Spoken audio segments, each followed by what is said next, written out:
coming to ya. It is a Irish special because it's St. Paddy's Day. And what do you drink on St. Paddy's Day? What do you put in all your food on St. Paddy's Day? Guinness. No, not sponsored. Although Guinness, if you want to, next year. So we're going to make little mini stout cakes, little mini chocolate and Guinness cakes with a lovely cream cheese topping. And they're going to look a little bit like mini Guinnesses. Supposedly, we can hope. Let's get cracking. Right, so I've got here a pan I'm going to put onto a low heat. To this pan, we're going to add in 125 grams of butter and 125 mils of Guinness. Right, we want to try and get as little foam as possible though. So I'm going to pour it down the side. Yes, nice, excellent. And that's going to go in with our butter, and you just want to melt this through, and you're going to keep this on the heat until your butter has melted and it's kind of amalgamated a little bit.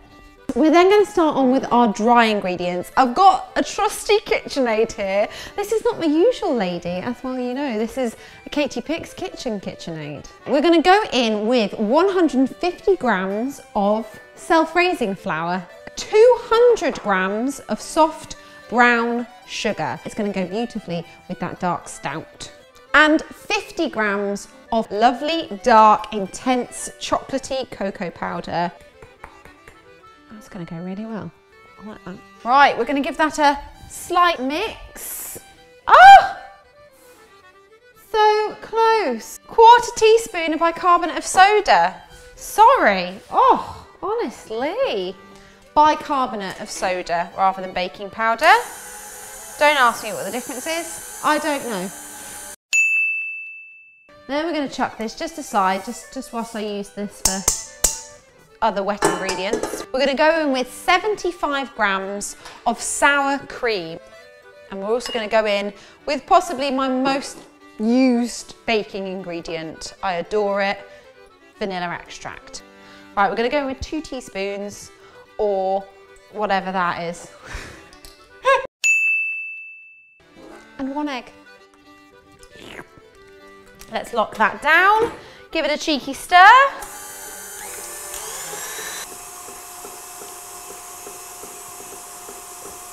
Really nice. Oh, very important, you need to preheat your oven at 180 degrees. This is looking good. Excellent, and everything is melted.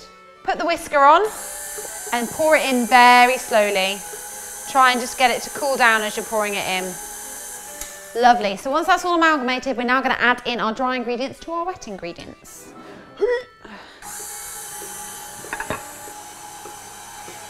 Amazing. Right, so our mixture is now ready to go. So all we have to do now is decant it into our little moulds. Now these are dead easy to get hold of.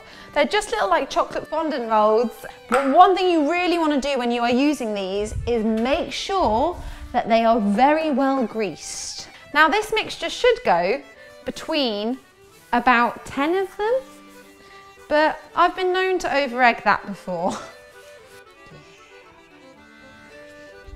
So just going to grease them up and then pour our mixture in. Once you have filled up your ramekins, these are going to go into the oven for 18 to 20 minutes, or basically until they're nice and light and springy to touch. So our cakes are out, they are cooled as well, which is very important because we are going to top them with a buttercream mix. So you don't want a like soggy buttercream going on top of your little Guinness cakes. We have got here a bowl of 420 grams of sifted icing sugar. We've got a little bit of butter, compulsory, this has been softened, and 120 grams of soft cream cheese. And I've got my electric whisk as well. And let's combine. There it is. You're going to add in your icing sugar.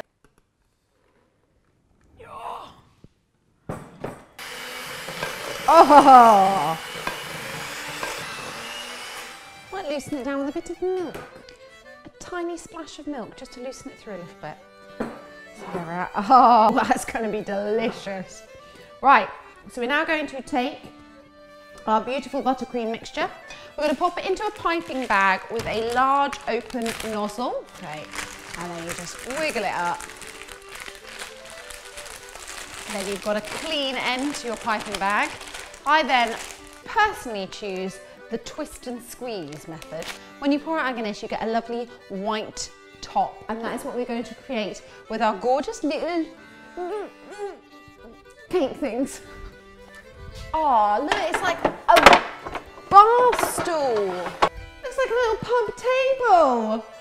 How cute's that? Right, our little cakes, you can loosen them up using a knife just in case they are a little bit stuck to the side, although these ones are coming out quite easily. Look at them. Take your piping bag and we're just going to pipe onto the top of our cakes. So there you have it, a gorgeous little Guinness cupcake with a cream cheese frosting, the perfect way to celebrate your St. Paddy's Day.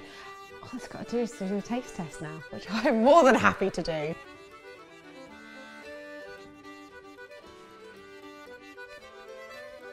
Oh my goodness, so good. That is absolutely beautiful with that rich buttercream just cutting through it all. Give them a go. Share your pictures with me on Instagram, Facebook, Twitter at the Katie.Pix. If you like this recipe, why not give it a little thumbs up? And if you want to see more from me, why don't you subscribe? I'm here every single Tuesday. Until next week, thank you so much for watching. Bye! That's outrageous.